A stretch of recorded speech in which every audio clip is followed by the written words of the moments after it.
বিগত কয়েকদিন ধরেই ফেসবুক স্ক্রল করলে বিধাননগর মেলায় একটা ক্রকারির দোকান আমার চোখের সামনে ভেসে আসছে।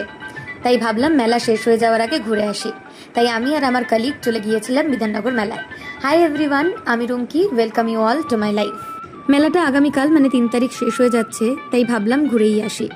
ঢুকেই দেখলাম শাড়ি থেকে শুরু করে জুতো, জুয়েলারি, জামাকাপড়, নানান ধরনের জিনিসপত্র পাওয়া যাচ্ছে। তবে আমার চোখ আটকে হোম ডেকর আইটেমসে। একটা বয়সের পর বোধহয় এটাই হয়, আগে জামাকাপড় জুয়েলারি ভাল লাগতো, এখন বিছানার চাদর ক্রকারির দিকে নজর যায়। আর এই সেই ভাইরাল সেরামিকের ক্রকারির দোকান, যেটার জন্য আমার এই মেলাতে আসা। যে রিলগুলো আমি দেখে এসেছিলাম সেখানে বলা হয়েছিল যে দাম ভীষণ কম আর কালেকশন ভালো। কালেকশন ভালো, এটাতে আমি সহমত, কিন্তু দাম মোটেই কম নয়। গড়িয়াহাট মার্কেটে যে দামে আমি জিনিসপত্র কিনি হয়তো সেরকমই দাম বা তার থেকে একটু বেশিই হবে। গড়িয়াহাট মার্কেটে একটা সুবিধে রয়েছে, তুমি বার্গেন করতে পারো।